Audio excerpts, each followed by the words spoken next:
All right. Hello and welcome everyone to today's What's New in Dental Billing and Coding webinar. My name is Jacob Workover here on the webinar team at Rectangle Health and want to thank everyone for taking time out of their days to join us here today. So before we hop into our presentation, just a few quick housekeeping notes. This is a 1 hour, 1 CE credit course. We are PACE accredited through AGD to provide CE. So in order to get that CE, please make sure you are on for the duration of the presentation. And we're also going to have a few polling questions throughout the way to make sure you're engaged and paying attention. So when those pop up, make sure to answer them so that we can send you the CE credits.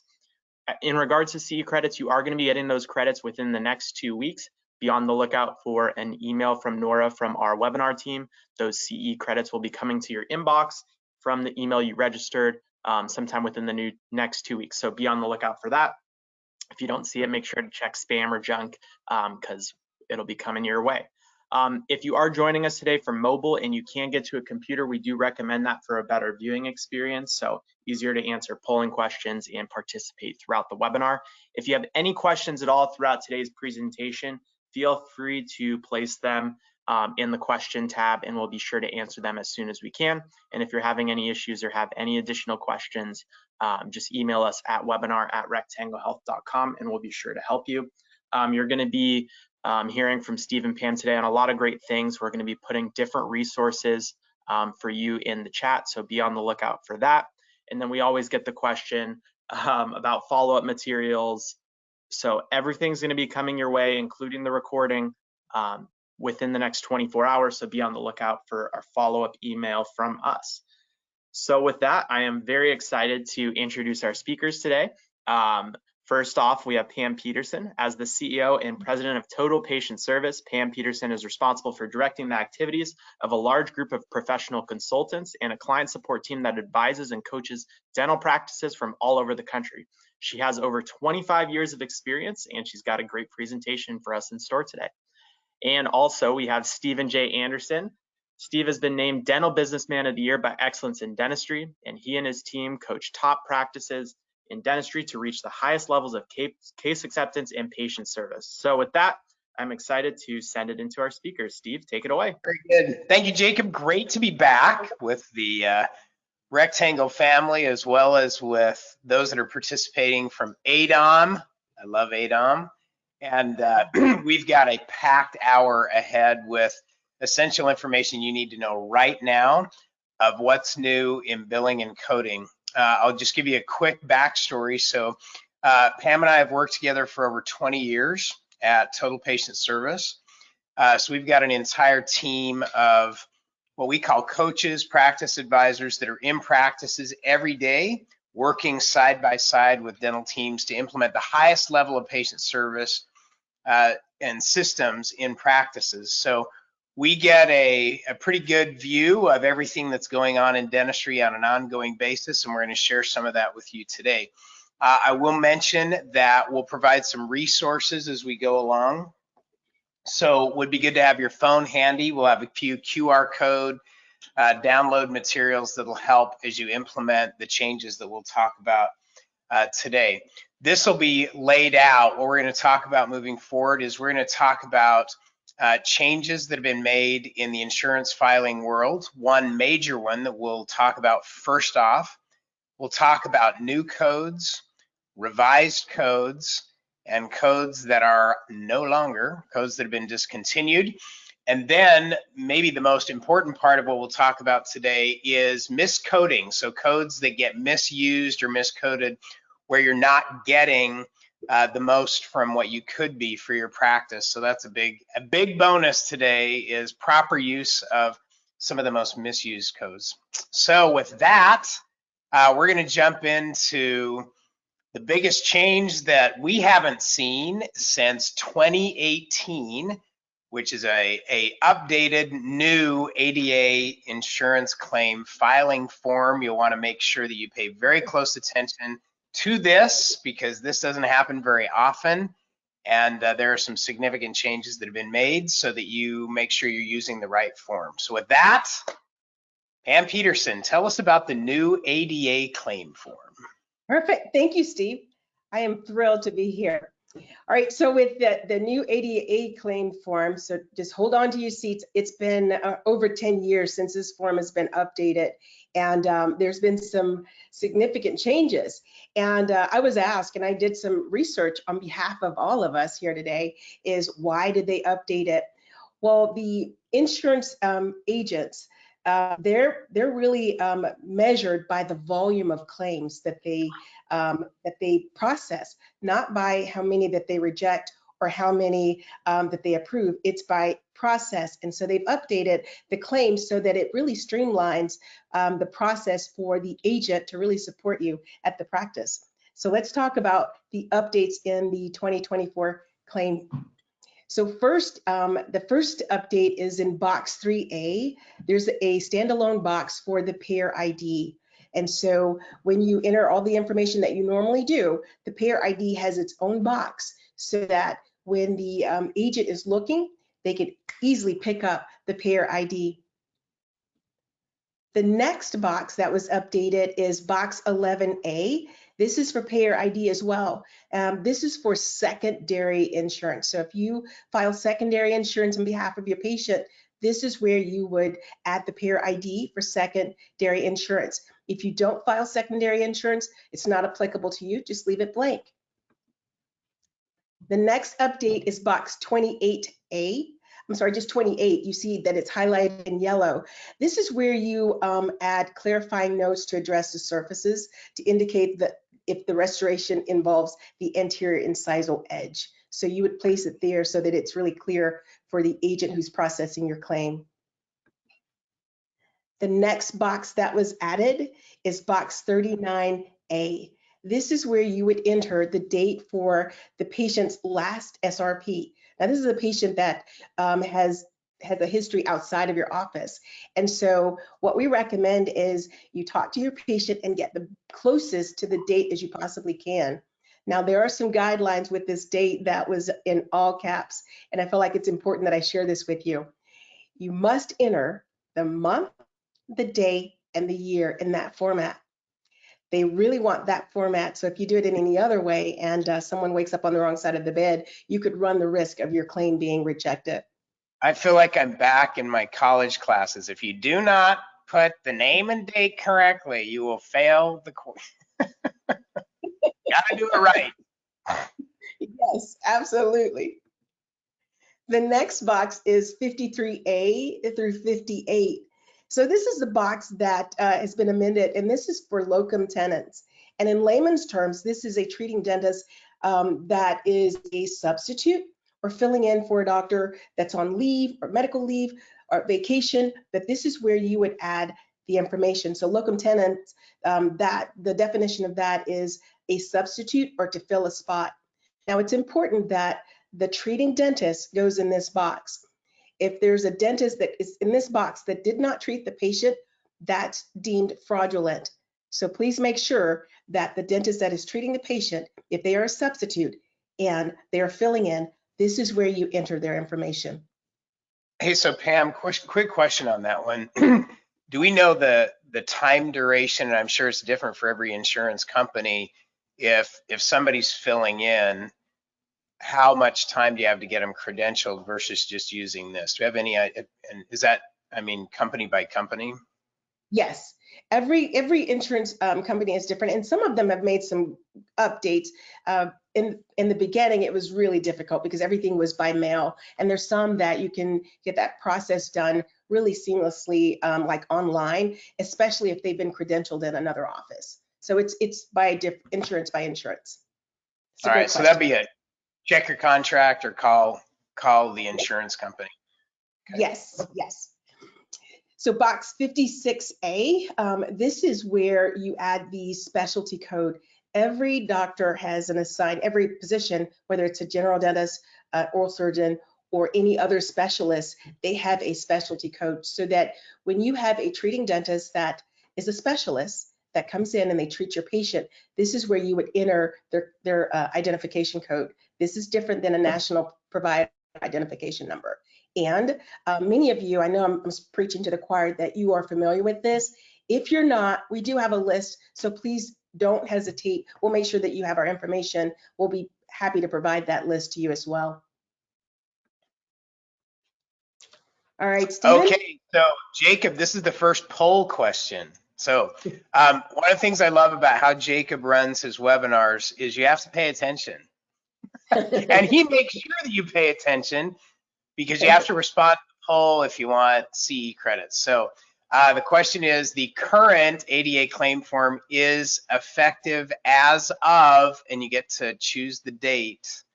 So it's effective as of what date?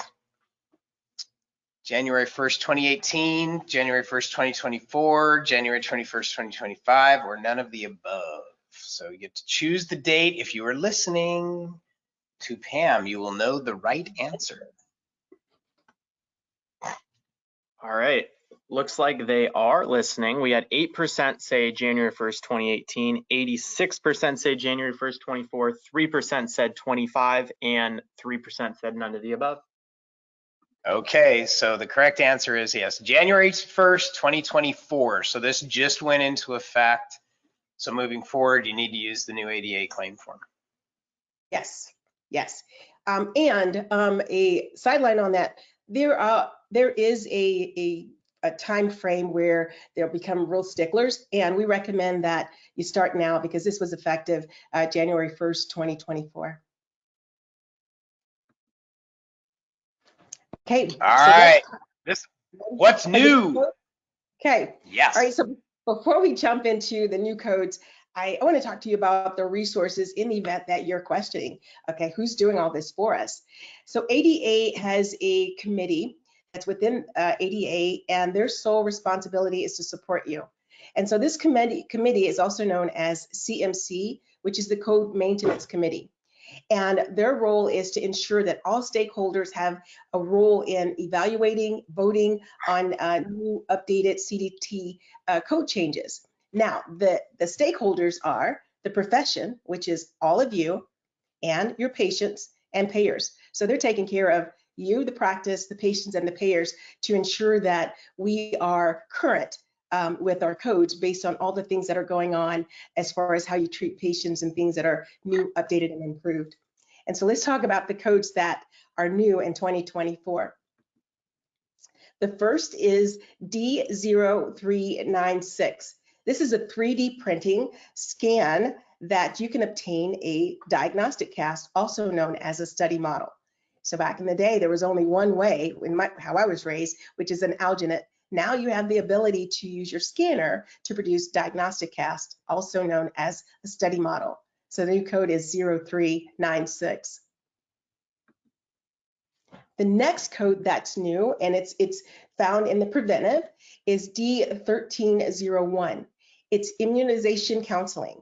So if a clinician sits down with the patient, reviews the benefits, risk, consequences of not obtaining the COVID-19 vaccine, there's a code that the doctor can use with counseling and guiding the patient back to their primary caregiver.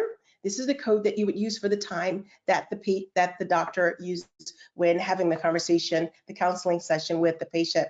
And please note in the summary on the claim where you would put a narrative that we recommend it for the patient to go to their primary care physician, and also update your note. Quick question on that one, Pam.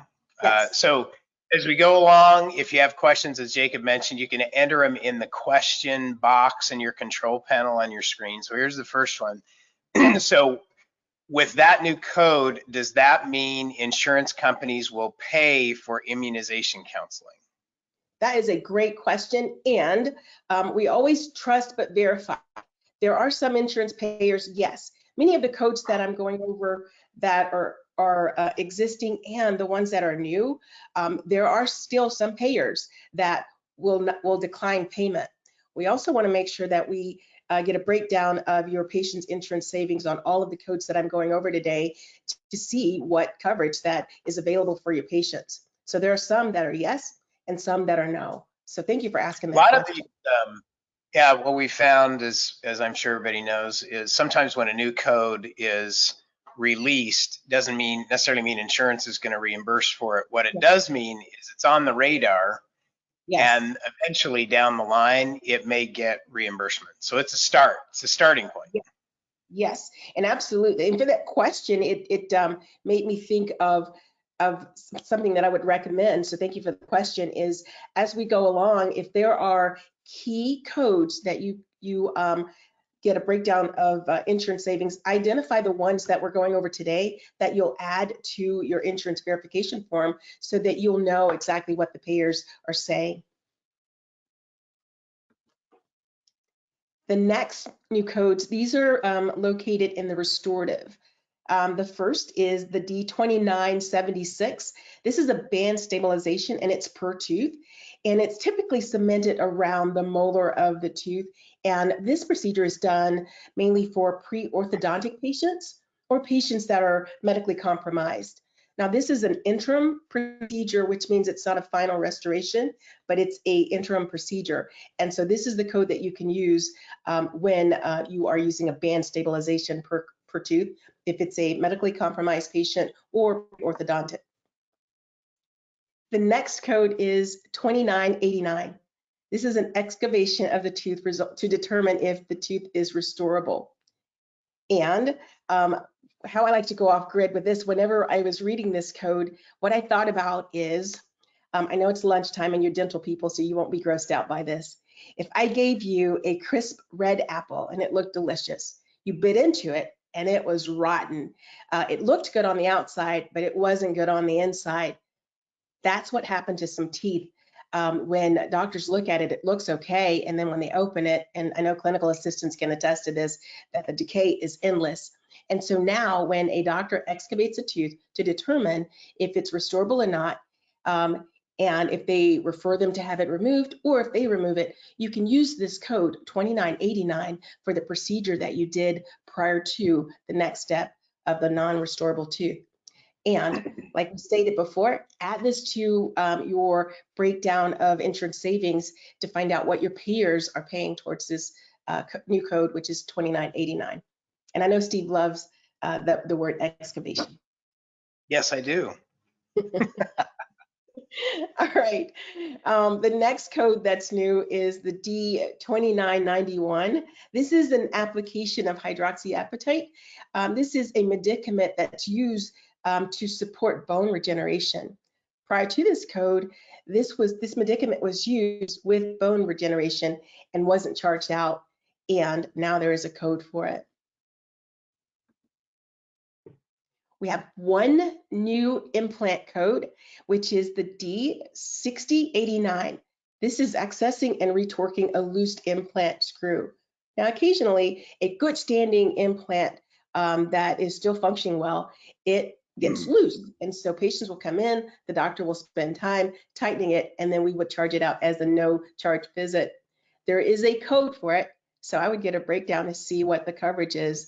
It's D6089, which is a new code, and this is a code that you use when you are tightening an implant. And this is per screw, by the way.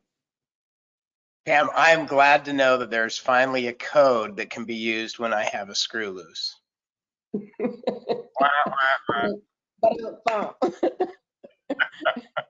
like your code commentary, by the way. All right, Happy to do it. Next new code, this is oral surgery, and the new code is D7284. This is a biopsy of a minor salivary gland. What was before, which has always been, which is soft tissue. The salivary gland, you would use this code if a patient presents signs or symptoms of Sjogren syndrome. That's the drying of the eyes and the mouth. So if a doctor does a workup, this is the code that you would use for the biopsy, which is the 7284. The next code that's new is the D7939. This is an osteotomy using a dynamic robot.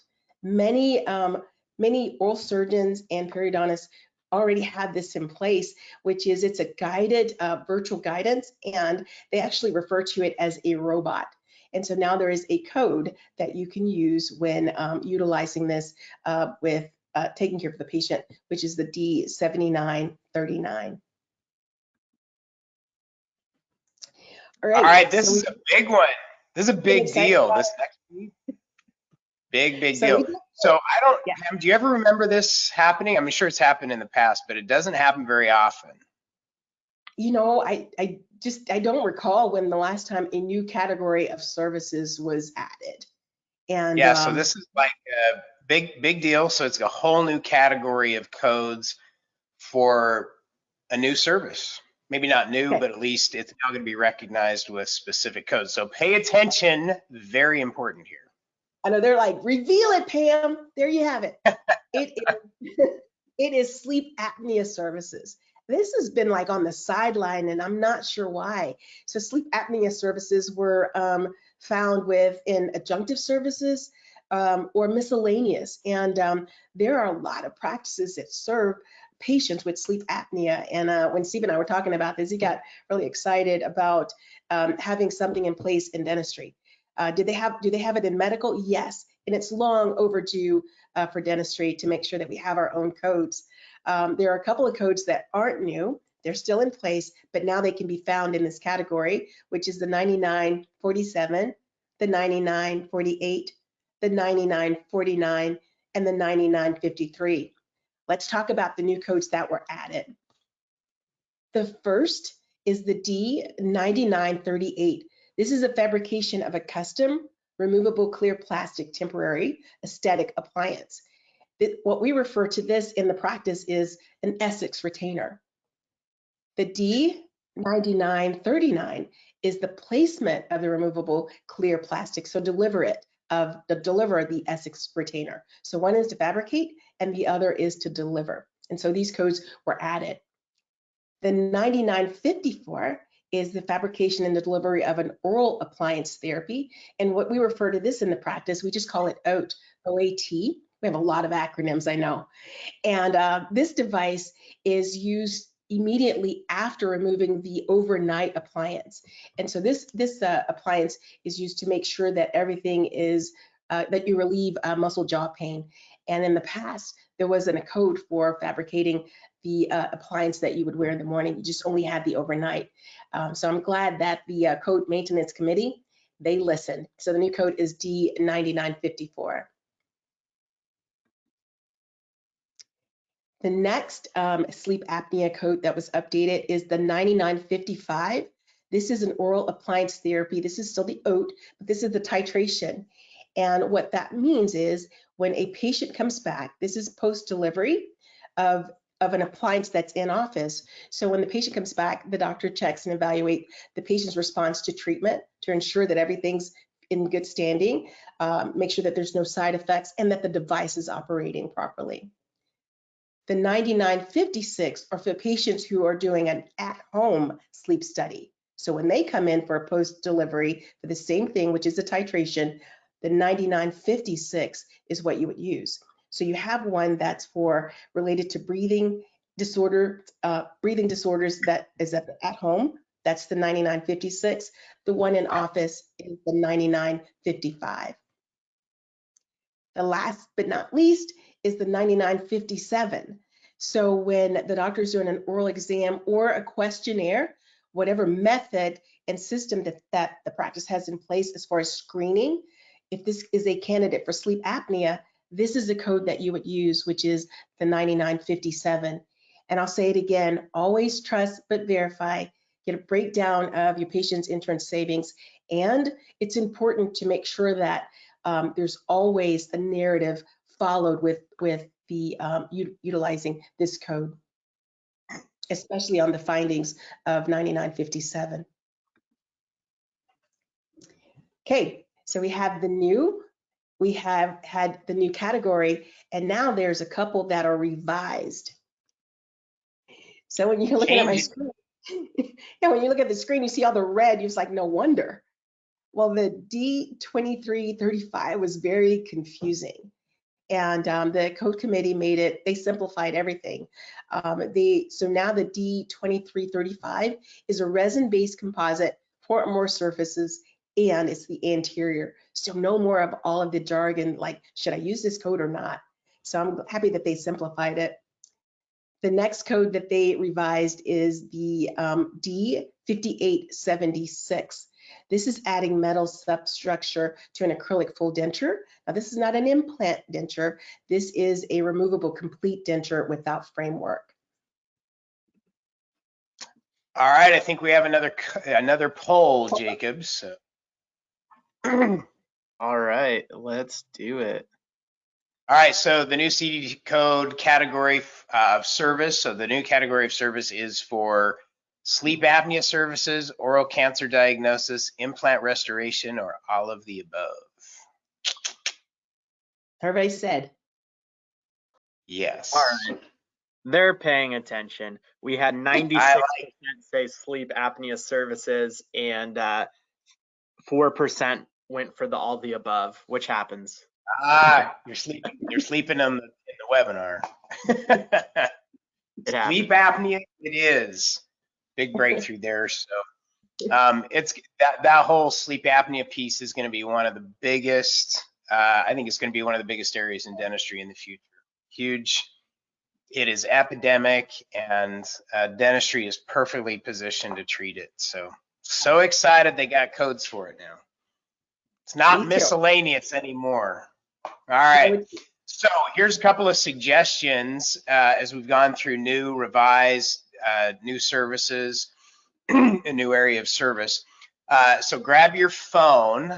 This is one of the resources that I promised you. If you want to scan the QR code that's coming up here, what we've done is created a checklist that you can download that'll help you implement everything that we've talked about today. So this checklist includes all the new codes, revised codes, all the things so you can track what we've talked about today. I'm sure you've been keeping copious notes, but there's a checklist that includes all those. One of the recommendations, by the way, that you'll see on this checklist is the very first thing.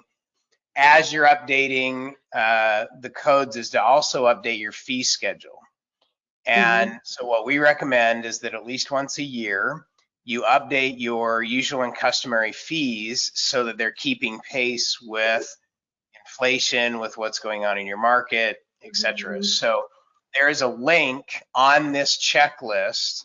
In fact, it's the very first item that you can, or actually when you actually download the checklist, there's a box that you can check for your fee analysis. So as a part of this webinar today, as a extra added bonus, you can request the fee analysis by checking the box when you fill out the form to get this coding checklist. So if you check that, you can provide your zip code, and the team at Total Patient Service will send you the report for your zip code of the fees in your area based on percentile. So and where then you can compare your usual and customary fees to your market.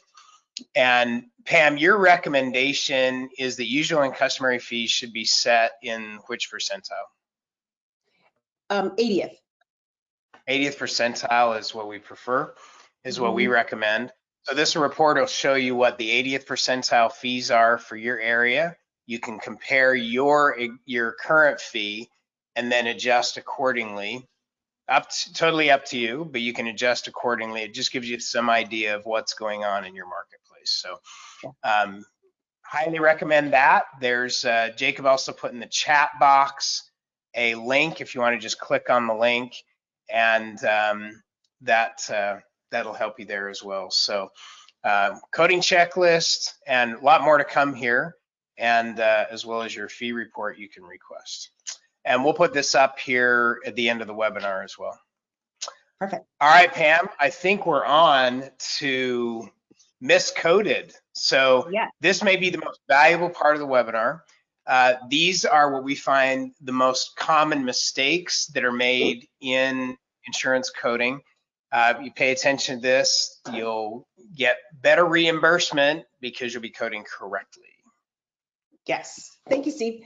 All right, so what I would like for you to do as we go through miscoded, I want you to think about start, stop, continue, because I know many of you, this will be a refresher, and these are things that you are doing and you're doing really well. And so as we go through them, so I'm going to continue to do that.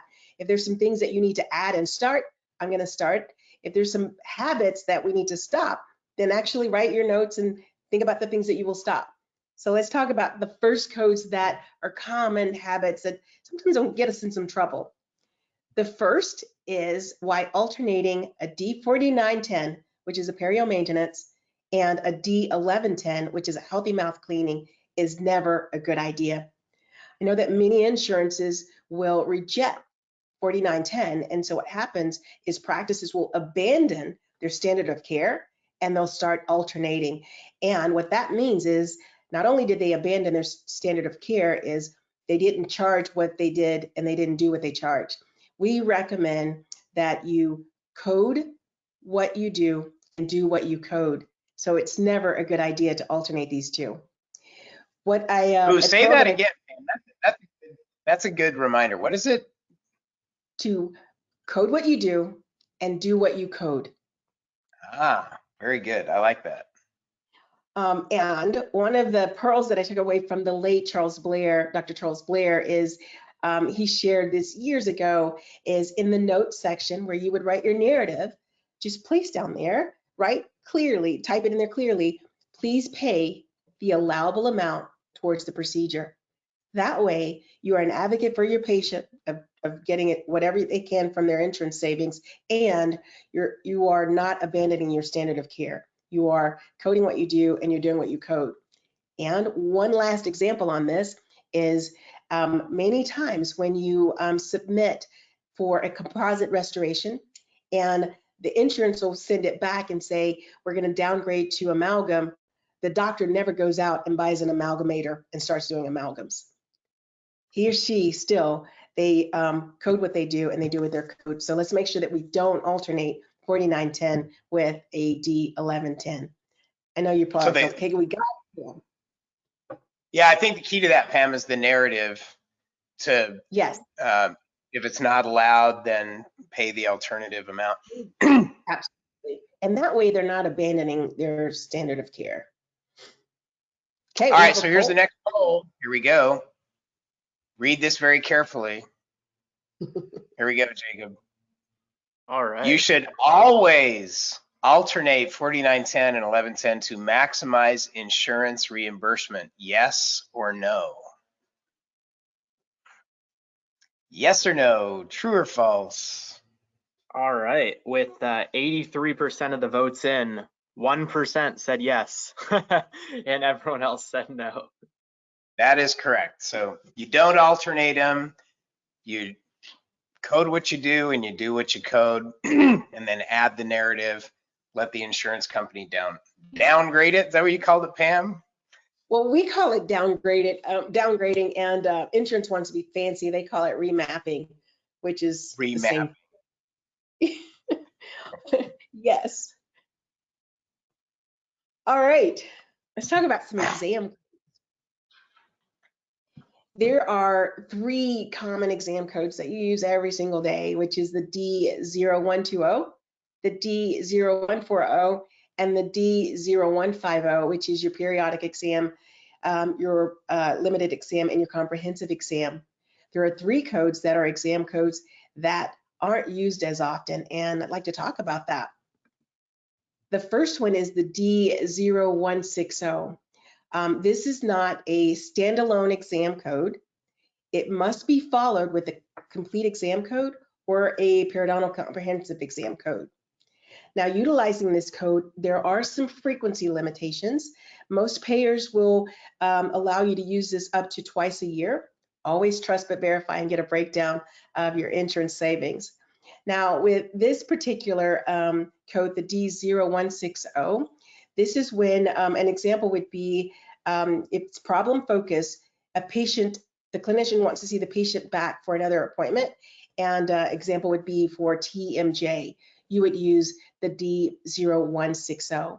It's when a second evaluation appointment is needed. The next that is not a standalone code as well. This must be followed by an exam as well. This is for an established patient, not a new patient. And this patient, these are problem focused as well. And it's normally soft tissue or trauma. And so whenever a patient, when definitive treatment has not been rendered, this is the code that you would use. And so the example that you see on the screen, which is ulcer on the tongue or any lacerations in the mouth where the doctor takes a look at it and wants to see them in a couple of weeks for a reevaluation, this is a code that you use, is the D0170. Where you see the word above miscoded, this code is often confused with a D0171. 171 is a post-operative code. That's the code that you use after surgery or after a tooth has been removed when you bring a patient back to check the socket or to remove suture removal. The D070 is not the correct code, so make sure you know the difference between the two codes. We often, when working with the coaches, we often see that with in the practices that we're working with all over the country, where we see a lot of rejections and denials, and it's because they were misused. It's easy to confuse those two. The next code is the D0180. This is a standalone code and cannot be used in conjunction with a D150. This is a comprehensive periodontal evaluation code, and I know many of you are using this code. So you use this code with new or established patients, and these are for patients who present symptoms or signs or have high risk factors for periodontal disease. And so example for high risk factors, do they smoke? Do they have some inflammatory diseases like diabetes, hypertension, high cholesterol? These are patients that you could actually use this code with. Now, there are some frequency limitations, and it's not as strict as the D150. There are a lot of payers that will pay twice a year. Always trust but verify. And when using this code, there are some guidelines. When you are filing on behalf of your patient, you must submit 6-point measurement around every tooth. So if you have a hygienist that will do WNL, like within normal limits, and then put a line, you run the risk of your claim getting rejected. You also want to make sure that you chart bleeding points, bone loss, furcation, gingival attachment. All of that documentation must follow when submitting the D180, along with legible, clear x-rays, full mouth series. So that's the D180. We have a poll. Stephen? All right, here we go.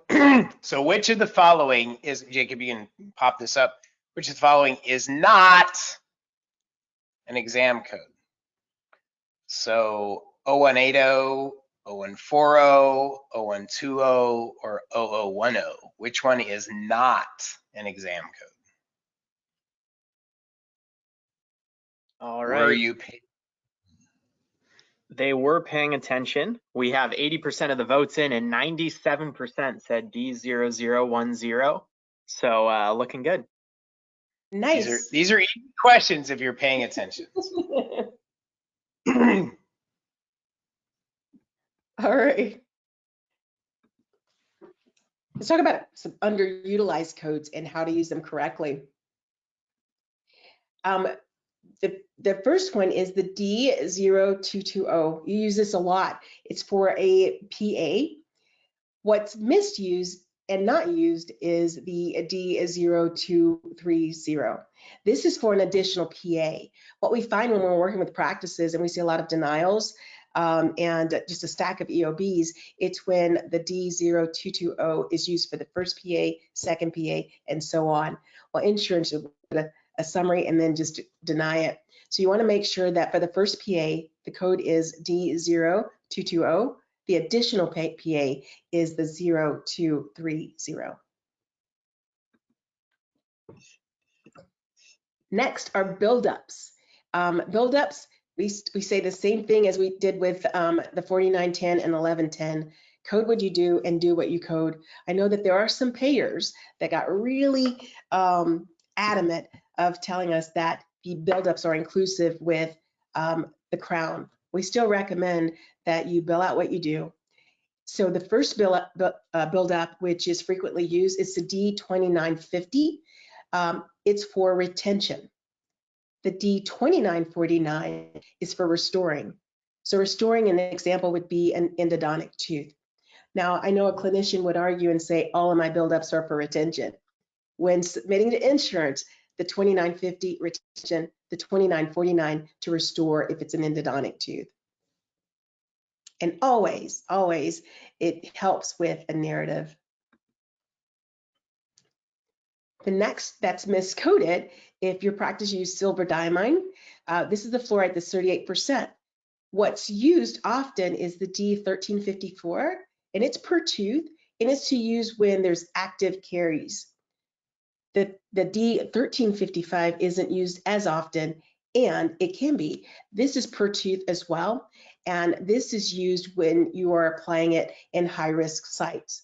Now, you can use both of these, either of these codes in conjunction with the 1206 if your patient's insurance covers the 1206. If it doesn't, you can't use it in conjunction with for payment. All right, we're going to do a little traveling, but we're not going to go to the actual state of Ohio. Only handle it once. Only handle it once, and I am reciting what our TOPS coaches say often. When working with practices all over the country, one of the things that we really pride ourselves on is identifying the things that we can do right the first time, so that it will afford you to really have time available to do what you do best, which is patient care, and not so much as the technical part of dentistry. So Ohio, only handle it once. Do it right the first time. All right, there's a poll, Steve. All right, so we did this quick. The acronym OHIO stands for Only Handle Intelligent Organizers, On Hand in Office, Only Handle It Once, or Open House in Office.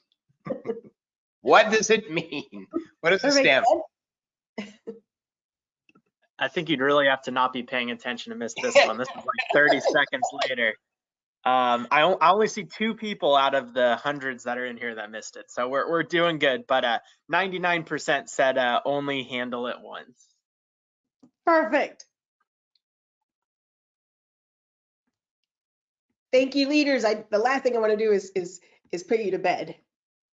All right, let's do a recap on some Put you things. to bed or put you to sleep. There is a difference. Both. Well, let's do a recap on only handle it once. Number one is to reiterate, we have a new claim, and I would hate for you to do all of the work and have everything completed properly on the claim, and it gets rejected because a processor says this is the wrong claim. So make sure you're using the right claim, which is 2024 from ADA. There are, I know that many of you are familiar with this, so if you had a claim in front of you, you would know exactly what I'm talking about. These aren't updated boxes. These are boxes that are important that you complete when filing on behalf of your patient. You want to make sure in box 33, if there's missing teeth, that you need to enter it there, especially if you are doing a procedure where you are replacing those missing teeth. Box 35, any additional information as far as your narrative or remarks. What I shared earlier, that the entrance agents, they are trained to process claims timely, to be really efficient. And so in order to be efficient, they're just looking at the box first, and they're looking at your information second. So make sure you place it in the correct box. Box number 36 is where you have the signed treatment plans and fees. 37, authorization of benefits. We highly recommend that you do not leave these boxes vacant so that you can, Ohio, only handle it once.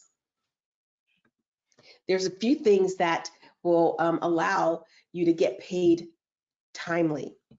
Let's talk about those things. Number one, make sure that the insurance claim is filled out properly. Ohio, correct procedures listed on the claim. Trust but verify. The claim file submitted within 24 hours, not 48, not 72, not 36. Like in Texas, we call it get or done. The correct documentation sent with the claim.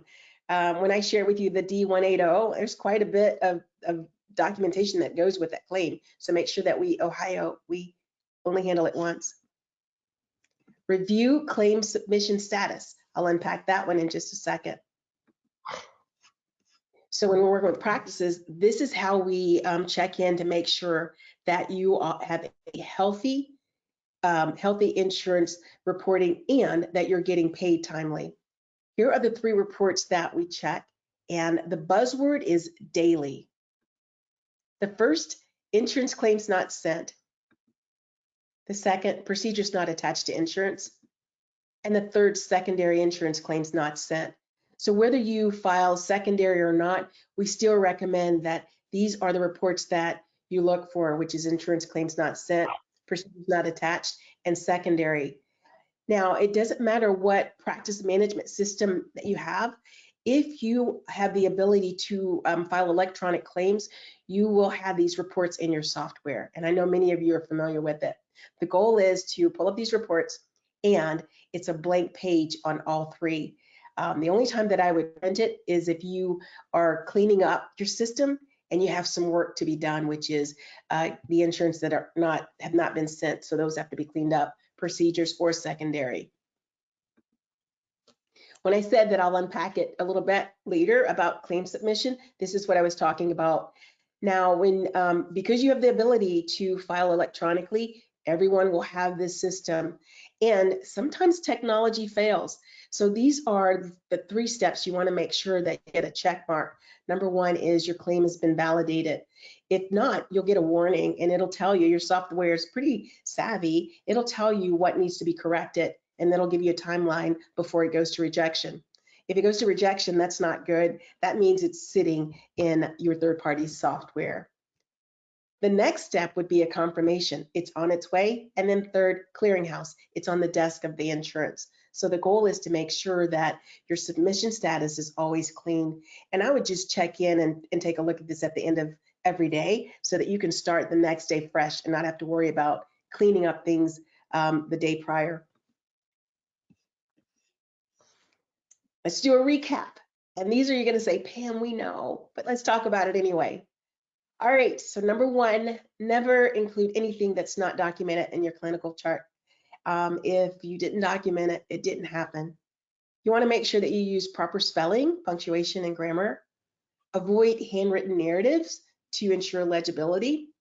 If an agent doesn't understand it, they're not going to take time to call you and say, hey, what did you mean by this? What will happen is your claim will go in the lost and never found. So it's a stack. You'll have to call about it. The last one is you want to omit irrelevant or unnecessary comments.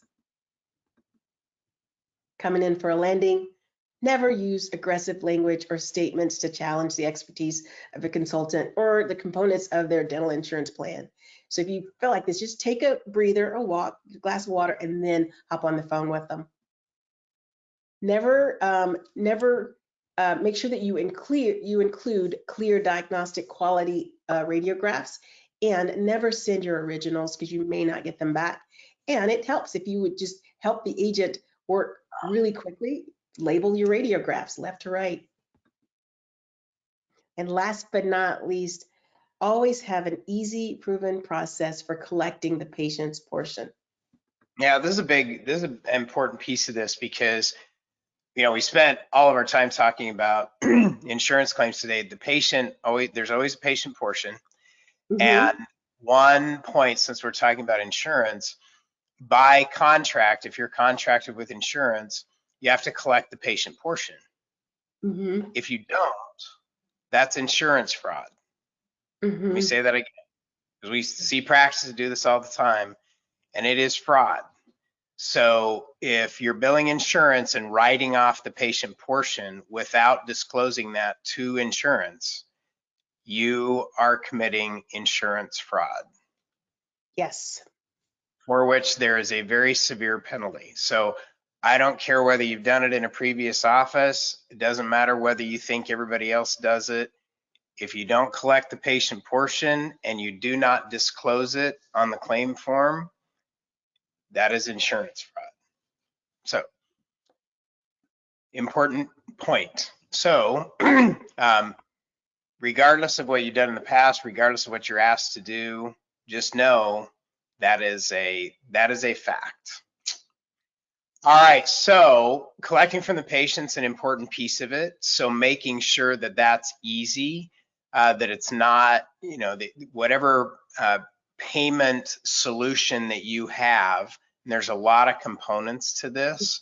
So let me just run through real quickly some things that you should look for in a good payment solution for your practice. So it should enable you to do what you do best, which is interact with patients. So it shouldn't take a whole lot of administrative time.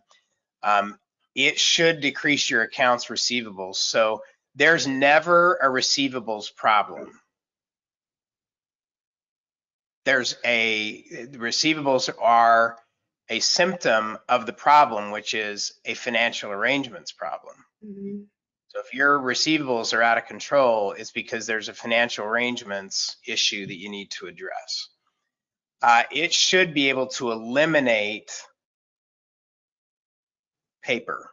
So if you're still mailing statements, it's time to relook at your payment solution and how you're collecting. Very few people look at their mail anymore. So if you're spending a lot of time and a lot of money, if you're mailing out paper statements for something that's not going to get good results. Ought to be easy for your patients, create a great patient experience, and keep them loyal to your practice. And let's go on to the next slide, Pam. So those are just some ingredients of a good payment solution. Of course, digital. If you have by now, you should have a text to pay option. So this is where you can text your patients, and there is a link that they can click on within the text message where they're able to pay their balance or pay whatever is due. So we're having huge success with text to pay, especially even in AR. But it's a solution that's out there and works a lot better than sending out statements. The other one that I'll mention on here is having a card on file. That has to be what's called PCI compliant. So if you're writing down credit card numbers, or if you have credit card numbers stored in your practice management system, you are in violation of the law. So that is not, by law, you have to securely store credit card information. It has to be in an online system that's PCI compliant. You can't store it in your own system. You can't do it in writing, can't do it in your computer system. It has to be a special system. So it makes it easy to run balances with the patient's permission if you have that system set up. So just a couple of points. So Jacob has already put in the chat box if a more convenient payment solution is in the works for you. Jacob put in the chat box a link where you can get a free demo on how to do a payment solution that has all of these criteria. So make it easy for your patients to pay. That's a whole part of this whole solution. Pam, if you'll go to the next slide and the one after that, I believe. Yeah. Next one. And as we mentioned, again, this is the same QR code that we put up earlier in the webinar. So if you didn't have a chance to scan that QR code, go ahead and scan it. When you go to the landing page there, make sure to check the box that says, yes, I'm interested in a fee analysis by zip code, and then enter your zip code and you'll get a free fee analysis on your UCR codes that then you can update your UCR codes in your practice for your market, wherever you are. So that's a nice little added bonus for the webinar today for those of you that participated. You get the checklist, and if you check the box, the fee analysis by your zip code, update your fees so that you're current and you're getting paid what you're worth. Important deal. Pam, thanks for sharing your coding expertise with us and all the new and updates and new category of service and new codes and miscodes. Ton of information there. And again, you're welcome to download the checklist so you implement what we've talked about today. That's essential for if you're going to be here, make sure you implement what we've talked about. And then the total patient service, all the contact information is on the coding checklist as well. As you move forward to implement this, feel free to reach out. We've got a coaching team, virtual coaching team as well, that can help with all things coding, all things case acceptance, all things getting paid. Thanks for joining, Jacob. Thanks again for the invitation to Absolutely. participate with you, and it's great to be with everybody today. Good luck. Have a awesome, successful 2024 implementing the new changes that we've talked about today. Yeah, and before everyone pops off here, just want to thank you, Steve and Pam. Great presentation. My question tab here is buzzing with thank yous, and this was awesome. So really fantastic job. I do have a few questions of people asking about follow-up. So basically, we will be sending out the link that's shown right here from the QR code. So if you need that checklist, you want to share it with your team. We also will be sending out a link to that recording. So be on the lookout for an email in the next 24 hours that's going to have everything you need. So for everyone asking about that, you are going to have the resources here that you can share with your teams. I saw a large majority of the people in this webinar answering our polling questions. So that means you'll be getting CE credits. Be on the lookout in the next 2 weeks. Those CE credits are going to come from Nora on our webinar team. So if you don't see that email in the next 2 weeks, check your spam or junk. And if not, reach out to us and we'll be sure to get you taken care of. Really thankful for everyone joining us here today. As Steve and Pam mentioned, if you are interested in improving the way your practice does payments, I put a link in the chat. Our credit card processing rates start at 1.8%. So some really great stuff available there. So if you're interested in that, feel free to take advantage. And with that, we are 3 minutes early, which is wonderful. Love ending before the top of the hour. So thanks again, Steve and Pam. And everyone have a great rest of your day. Okay. Thank you, Jacob. Bye-bye. Take care.